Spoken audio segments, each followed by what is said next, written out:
दोस्त हमें जरूरत है इस बात की, चाहे मेरा घर हो या आपका घर हो या किसी का घर हो। मेरे दोस्तों, बेशुमार बेशुमार, मैं दूसरे शहर की बात नहीं करता, अपने शहर ग्वालियर की बात कर रहा हूँ। बेशुमार बच्चियां आप देखें, और इतना मुझे मालूम है आप लोगों के भी नॉलेज में से केस होंगे जो गैरों के साथ में बच्चियों के ताल्लुकात हैं। कसम खुदा की, अगर आज इस पर गौर व फिक्र कर लिया और उस बच्ची को तुमने समझा दिया तो कसम खुदा की वो बच्ची जहन्नम में जाने से बच जाएगी। ये आप लोगों की, मोहल्ले के नौजवानों की भी जिम्मेदारी है, मोहल्ले वालों की भी जिम्मेदारी है। इस पर गौर व फिक्र करें। मेरे दोस्तों, नौजवान दोस्तों, जरूर आपको यह लग रहा होगा कि आखिर कैसा बयान है, लेकिन इस बात की जरूरत है मुआशरे में। हमारे मुआशरे में सबसे ज्यादा इस चीज की कमी है अभी, जो बच्ची हमारी मुर्तद हो रही है, आए दिन गैरों का शिकार बन रही है, हमारी बहनों के साथ में छेड़खानियां की जा रही है, हमारी बहनों की, बेटियों की इज्जत के साथ में खिलवाड़ किया जा रहा है।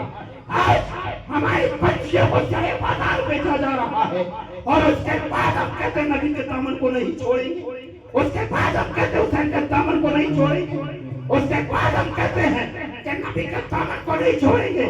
काश तुमने अपनी बेटी को सीधा रास्ता दिखाया होता, काश तुमने अपनी बच्ची को सच्चे फातिमा की सीरत की तालीम दी होती, तो कसम खुदा की आज हर घर के अंदर बच्ची सच्चे फातिमा की गुलाम है। सच्चे फातिमा से मोहब्बत करने वाली बच्ची नजर आती, लेकिन अफसोस, आज अफसोस कि आज हम बच्चियों की तरबियत नहीं कर रहे हैं। सिर्फ आज अगर हालात ये हैं कि अगर हमारी बेटा, आजकल ये हो गया हमारे नौजवानों में, मेरे दोस्तों, यह हालात अगर किसी की सरकारी नौकरी लग जाए या किसी विभाग में, पुलिस विभाग या किसी में, फिर तो उसका बाप ये समझता अपने लड़के को बेचने की बोली लगाता है। तो मेरा बेटा 10 लाख का है, बोलो 10 लाख दोगे? सरकारी नौकरी है। मैं पूछना चाहता हूँ ऐसे बापों से जो अपने बेटे का सौदा कर रहे हैं, और मैं कहना चाहता हूँ जो लोग चाहे इसकी मांग करें, ऐसे इंसान के घर में कभी अपनी बच्ची की शादी मत करना। ऐसे फकीर के घर में जो तुमसे मांग करो उसके घर में कभी शादी मत करना। आप हमेशा ये देखना कि बच्चा नमाजी है या नहीं है, बच्चा कुरान का पढ़ने वाला है या नहीं है, बच्चा सुन्नी सहीह अकीदा मसला के आला हज़रत को मानने वाला है या नहीं है। आप कोई चीज पर गौर व फिक्र करने की जरूरत है। मेरे दोस्तों, नारे हमने बहुत लगा लिए, हमने नारों में बहुत जी लिए। सच्चाई है कि मैदान में काम करने की जरूरत है, अमल की जरूरत है।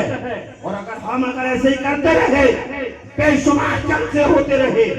एक यादगार आपगंज का जलसा हुआ करता था, लोग इंतजार किया करते थे कि आपगंज में ईद मिलादुन नबी का जलसा होगा। मेरे दोस्त, मैं कहना चाहता हूँ जलसों का इनकार नहीं, उससे ज्यादा तुम्हें अपने घरों की हिफाजत करना पड़ेगा।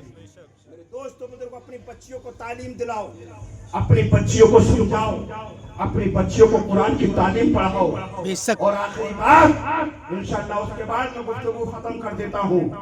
मैं एक चीज आपको बता दूं नौजवानों, याद रखना, जिंदगी मौत किसके इख्तियार में है? किसके इख्तियार में? जिंदगी मौत रब देने वाला है, और रिस्क देने वाला कौन?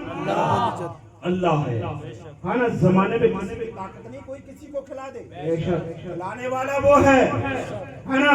इसीलिए तो आला हजरत ने फरमाया ना, या रसूल अल्लाह, खाते हैं तेरे दर का, पीते हैं तेरे दर का, पानी है तेरा पानी, दाना है तेरा दाना। सुभान अल्लाह, मेरा रब है, सरकार के सदके में हम खाते हैं। चाहे गौस का लंगर हो हमारे मुकद्दर में है, जितने भी ये सब हमारे मुकद्दर में है। मेरे दोस्तों, बुजुर्गों, अजीजान मिल्लत इस्लामिया, आपसे भी मेरी नौजवानों गुजारिश है, खास करके जो रात की तारीखी में चौराहों पर बैठकर इतना बड़ा मोबाइल हाथ में लेकर धीरे धीरे सोना बाबू करते हो ना, जो तुम्हारे काम नहीं आएगा।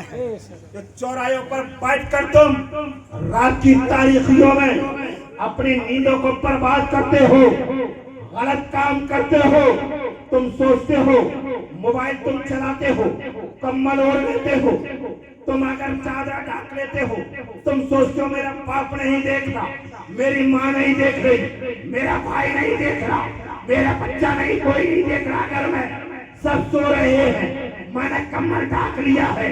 याद रख, जब तेरी नजर में कोई नहीं देख रहा, एक साथ ऐसी है वो तुझे देख रही है, एक साथ ऐसी है तो कितने भी पर्दे में रहे वो देख रहा है, वो देखने वाला मेरा रब है। और जब तुम गुनाहों से बाज आ जाओगे, तौबा कर लो, तो मेरा रब मुझे हर जगह देख रहा है। दोस्तों, तुम कामयाब हो जाओगे। मेरे नौजवान दोस्तों, बुजुर्गों, आप है ना नमाजों के पाबंद हो जाओ। और आखिरी बात जो मैं कहने जा रहा था, मेरे दोस्तों, सच है, कड़वी है, यही नहीं हर जगह भी बोलता हूँ। और शायद हमारे शहर ग्वालियर का तो ऐसा मसला है, मैं आपको बता रहा हूँ।